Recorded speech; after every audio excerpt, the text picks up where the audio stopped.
መጽሐፍ አንብበህ ከምታወጣው ቁም ነገር ይልቅ መጽሐፉ ካንተ ውስጥ የሚያወጣው ቁም ነገር ነው የሚበልጠው። አንዴ ልድገመው። መጽሐፍ እያነበብን ከምናወጣቸው ቁም ነገሮች ይልቅ መጽሐፉን ስናነብ ከኛ ውስጥ የሚወጣው ቁም ነገር በጣም ብዙ ነው። ያ ነው ቁም ነገሩ። ዛሬ አንድ መጽሐፍ ሪከመንድ ላድርጋችሁ። The Monk Who Sold His Ferrari የሚል መጽሐፍ ነው። በአሁኑ ሰዓት ስኬት ማለት ሁሉም ሰው በዚህ እድሜው ማግባት አለበት፣ በዚህ እድሜው መውለድ አለበት፣ በዚህ እድሜው ቤት መግዛት አለበት፣ እንደዚህ አይነት መኪና መኖር አለበት፣ እንዲህ እየተባለ የተቀመጠልን ነገር አለ። ስኬት የሚባለው ዴፊኒሽን እነዚህ ነገሮች ሰው ሲያሟላ ነው ተብለን በሚዲያም በቤተሰብም በተለያዩ ጫናዎች ተውጠናል። ያንን ነገር ለማሳካት ሩጫ ላይ ከሆነ ያለነው ህይወታችን ከእጃችን ላይ ሹልክ እያለ ያመልጠናል። ይሄ ነገር ጥሩና መጥፎ አለው፣ መለየቱ የኛ ኃላፊነት ነው። ቁም ነገሩ ግን መጽሐፍ ሐሳብ ጥናቶችን ስታዩ እናንተ ውስጥ ያሉ ቁም ነገሮች በደንብ አድርገው ወደ ላይ ይወጣሉ። ያንን ነገር ለማድረግ The Monk Who Sold His Ferrari የሚለውን ነገር በደንብ አድርጋችሁ አንብቡት። ሃይሊ ሪከመንድ አደርጋችኋለሁ። ቁም ነገሩ መጽሐፉ ምንድነው? በጣም ታዋቂ የሆነ ፌመስ የሆነ ሀብታም የሆነ ሎየር አለ። በቀን 18 ሰዓት ነው የሚሰራው። ፌመስ እና ፓወርፉል የሆኑ ሰዎችን ሪፕሬዘንት እያደረገ በመልቲ ሚሊዮን ዶላር እየሰራ ፕራይቬት ጀት አለው፣ ፕራይቬት ያት አለው፣ ፕራይቬት አይላንድ አለው፣ ማንሽን አለው። አሜሪካው ስኬትን ደግሞ የሚያሳዩበት የመጨረሻቸው ድራይቭዌያቸው ላይ መግቢያቸው ላይ ፈራሪ መኪና ማቆም ነው። ይህንን ሁሉ ነገር ያሟላ ሎየር ድንገት ኮርት መሀል ላይ የልብ ድካም ያጋጥመውና ይወድቃል። ዶክተር ጋር ሄዶ ዶክተሩ ህይወትን ድራማቲክሊ መቀየር ካልጀመርክ አደጋ ላይ ያለው ብሎ ሲነግረው ነገር ለመቀየር ሲል ፕራይቬት ጀቱንም አይላንዱንም መኪናውንም ፈራሪውንም ሸጦ ወደ ህንድ ሄድና 3 አመት እዛ ቆይቶ ኤንሸንት ዊዝደም ያላቸው ሞንኮች አሉ። ከነሱ ጋር 3 አመት ሙሉ ቆይቶ ቁም ነገር የሚባለው ነገር በሙሉ አውጥቶ ወደ ከተማ ተመልሶ መጥቶ ለጓደኛው የተማረው ነገር እያስተማረው ያለ ታሪክ ነው መጽሐፉ። ቆንጆ መጽሐፍ ነው። ምክንያቱም ሁላችንም ህይወታችንን ቀርጸን በእኛ ዴፊኒሽን እንድንኖር አይምሮአችንንም ሰውነታችንንም ነፍሳችንንም የሚያድስ የሚያረጋጋ ቆንጆ ኢንስትራክሽን ማኑዋል ነው የጻፈልን። ይሄን ነገር እንድትረዱት 7 ሳይንና ሲምቦሎች አሉ። ማስታወሻ የሚሆናችሁ ሲምቦሎች አሉ። እነዚህን ሲምቦሎች ካስታወሳችሁ ህይወታችሁ ላይ አውርዳችሁ መለማመድ ትችላላችሁ። እነዚህ ሳይንና ሲምቦሎች ምንድናቸው? አንድ ትልቅ የጋርደን አለ። ኦኬ፣ የአበባ ተክል ምናምን ያለበት ቦታ ነው። ጋርደን አለ። አንዱን አስታውሱ። እዛ ጋርደኑ መሃል ላይ ያለ ታወር ሃውስ ወይም ላይት ሃውስ የሚባል አለ። ሁለተኛ እሱን አስታውሱ። ሶስተኛው እዛ ጋርደን ውስጥ ያለ የጃፓኒዝ ሱማ ረስለር ወይም ትግል የሚታገል ግዙፍ የሆነ ሰው ያለ እሱን ሶስተኛ አስታውሱ። እሱ ራቁቱን ነው። ፕራይቬት ፓርቱን ብቻ ከቨር የሚያደርገው ቀጫጭን ዋየሮች አሉ። እነሱ አንድ ላይ ሆነው ፕራይቬት ኤሪያውን በደንብ አድርገው ከቨር አድርገውለታል። እሱ አራተኛው ነው። እሱን አስታውሱ። አምስተኛው ስታፕ ዋች የሚባል ወይም የሩጫ ሰዓት አለ። የሰዓት የምትቆጣጠሩበት እሱ አለ። እሱ አምስተኛው ነው። አስታውሱት።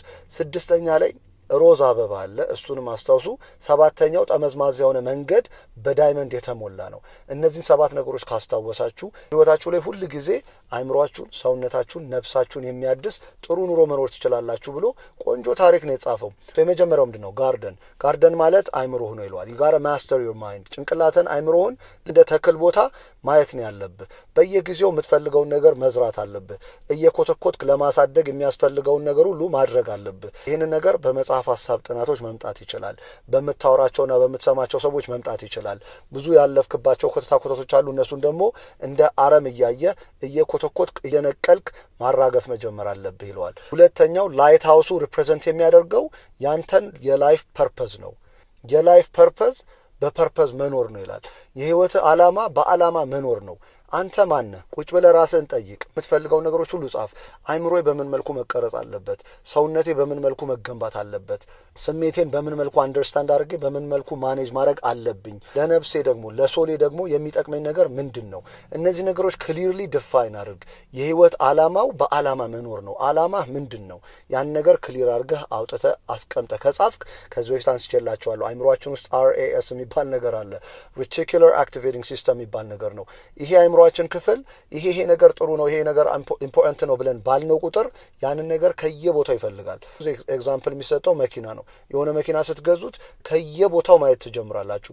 ይሄ ጭንቅላታችሁ ክፍል የሚጫወተው ነገር ነው። ስለዚህ እኛም ብንሆን ጭንቅላታችን፣ ሰውነታችን፣ ስሜታችንና ነፍሳችን በምን መልኩ መቀረጽ አለበት የሚለው ነገር ክሊርሊ ዲፋይን እያደረጋችሁ በፐርፐዝ የምትኖሩ ከሆነ ወደዛ እንድትሄዱ አይምሮአችሁን በደንብ አድርጎ መስራት ይጀምራል። ሶስተኛው ደግሞ ይሄ ግዙፍ የሆነውን የጃፓኒዝ ረስለሩ ምን ልታስታውሰው የሚረዳው ማስተር ዮርሰልፍ ዴይሊ ይላል። ደግሞ የሚረዳችሁ ኢምፕሩቭ ዮርሰልፍ ዴይሊ ይላል። በየቀኑ ራሳችሁ ላይ መስራት እንዳለባችሁ ማስታወሻ እንዲሆናችሁ የዚህን ረስለር ማስታወስ አለባችሁ። እዚህ የሚጠቅማችሁ ካይዘን የሚል የጃፓን ቃል አለ።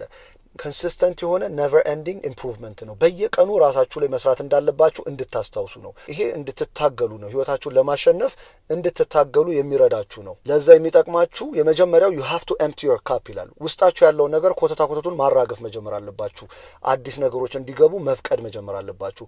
ሁለተኛ ፍርሃታችሁን ፌስ ማድረግ መጀመር አለባችሁ። ከዛ ውጪ 10 ሪቹዋሎች አሉ ይላል። ይሄ ስለ ሶሊቲዩድ ያወራል። በቃ ብቻችሁን ቁጭ ብላችሁ 5-10 ደቂቃ ለራሳችሁ የምትሰጡት ሰውነታችሁን የምትንከባከቡበት ስፖርት የምትሰሩት ዋክ የምታደርጉት ብሪዚንጋችሁ ከዚህ በፊት አንስቼላችኋለሁ። ዳያፍራማቲክ ብሪዚንግ የሚባል ነገር አለ። ብዙዎቻችን ሻሎ የሆነ ብሪዝ ነው የምናደርገው። ከአንገት በላይ ነው የምንተነፍሰው እያላችሁ ግን ከአንጀታችሁ የምትተነፍሱ ከሆነ ሰውነታችሁን በደንብ ታድሱታላችሁ።